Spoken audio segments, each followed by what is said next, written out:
You lock your door at night out of habit. Not fear, you've never once needed to. Now imagine you find footprints in the snow outside. They lead from the forest straight to your house, and they stop there. None of them lead away.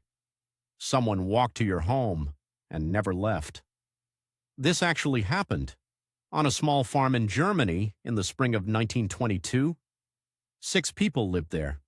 Within days, all 6 would be dead, and the person who killed them would stay inside that house, feeding the animals, eating at the table, keeping the fire warm, while the bodies lay in the barn just steps away.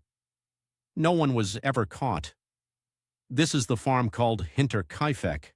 It sits about 40 miles north of Munich, near a village named Grubern.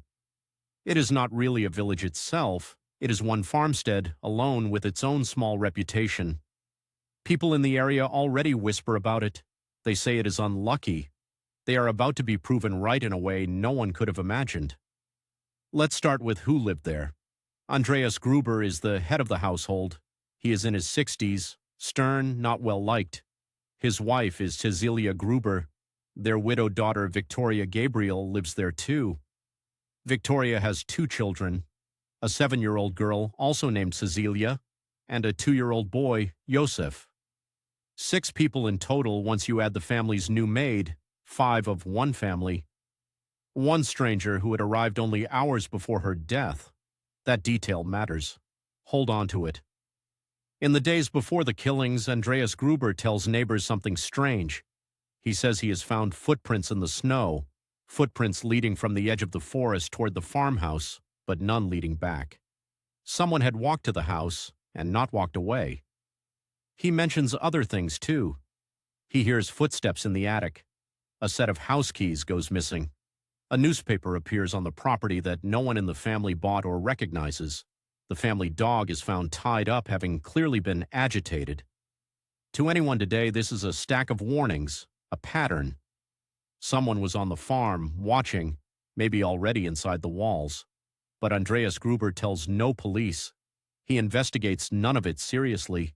He simply mentions it, the way you might mention a draft in an old house, and goes back to his work. Why didn't he act? To this day, no one knows. Now picture the timeline. The previous maid had quit the farm months earlier. She left because she believed the place was haunted. She said she heard noises she could not explain. A new maid, a woman named Maria Baumgartner, arrives at Hinterkaifeck on Friday, the 31st of March, 1922. She is brought to the farm to begin her service. She will be alive for only a few hours. So let's walk through that evening. It is dark. The family has finished the day's work. At some point that night, one by one, the people of Hinterkaifeck are lured or forced in small groups into the barn. Investigators would later reconstruct this from the positions of the bodies and the wounds. 4 of them, Andreas, his wife Cecilia, his daughter Victoria, and the little girl Cecilia, were found in the barn, stacked together and covered with hay and a door.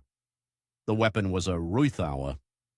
That is a kind of mattock, a heavy farming tool with a pick on one side and a blade on the other, used to break up soil. In plain terms, a pickaxe built for hard ground. It was found later on the property. The injuries were to the head. The killer struck with something the family used every single day to work the land they died on. The other 2 victims were inside the house, the 2-year-old Joseph in his cot in his mother's room, and the brand new maid Maria Baumgartner in her own room. She had been at the farm for a matter of hours. She likely never understood where she was or why a stranger had come for her. 6 people, 1 night, 1 farm tool. But here is where the case turns from a tragedy into something that has haunted investigators for a century. The killer did not leave. In the days after the murders, neighbors noticed the farm was quiet, too quiet. But there were signs of life. Smoke rose from the chimney. The livestock had been fed. Someone had been seen, or thought to be seen, moving about the property. The mail was collected from the box. Meals appear to have been eaten in the kitchen. Whoever killed the 6 people of Hinterkaifeck stayed in that house. They tended the animals. They kept the fire going. They ate at the table. And the bodies of the family were lying in the barn the entire time. Read that again, slowly. The murderer lived in the home of the people they had just killed for days in no apparent hurry to flee. It was not until Tuesday, the 4th of April, that the bodies were discovered. Neighbors and a few local men, alarmed that the children had not appeared at school and that no one had been seen properly, finally went to investigate. They found the 4 in the barn first, then the 2 inside. By then, whoever had been keeping that fire burning was gone. The investigation that followed was, by the standards of the time, enormous, and by the standards of forensic science, almost helpless. Here is one detail that tells you everything about how cases were handled in 1922. The heads of the victims were removed and sent to Munich so that clairvoyants, fortune-tellers, psychics, could attempt to gain insight into the crime.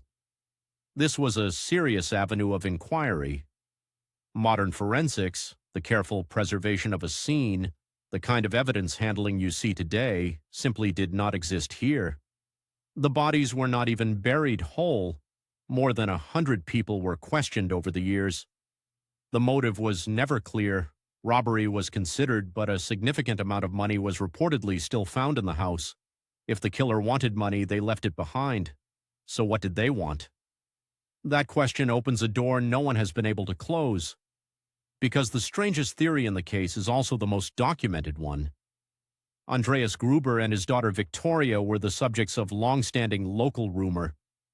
There were claims, never proven in court, of an abnormal relationship within the household, and Victoria's young son Joseph was at the center of questions about his parentage.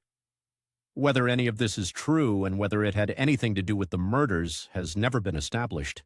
Investigators chased these threads for decades. They led nowhere certain. Suspects came and went. A former neighbor with a grudge, a local man. Victoria's late husband supposedly killed in the war, whose death was occasionally questioned. Each name was raised. Each name was eventually marked with a red X, ruled out or never provable. The case file grew thick with possibilities and thin on proof. In 1925, German authorities formally suspended the active investigation, but it never truly ended. As recently as 2007, students at the police academy in Fürstenfeldbruck reopened the Hinterkaifeck case as a training exercise, applying modern investigative methods to the old evidence. They reportedly arrived at a prime suspect, but out of respect for that person's living relatives, they chose not to release the name. So even the most modern attempt to solve it ends not with an answer shouted to the world, but with a name held quietly behind a closed door. To this day, the Hinterkaifeck murders are unsolved. 6 people. No conviction, no confession that ever held. No certainty about who walked out of that forest into that house and never walked back. The farmhouse itself is gone now. It was demolished about a year after the killings. Where it stood, there is mostly open Bavarian field. A small shrine marks the place. The land went quiet again, the way land does. So think back to those footprints in the snow, the ones that led to the house and not away from it. Andreas Gruber saw them and did nothing. He heard the footsteps in the attic and stayed. He felt that something was wrong in his own home, and he told a few people, and then he went back to bed. Here is the part that stays with you. We like to believe we would notice that if the keys went missing, if a stranger's footprints stopped at our door, if we heard someone moving in a room above us that should be empty, we would act.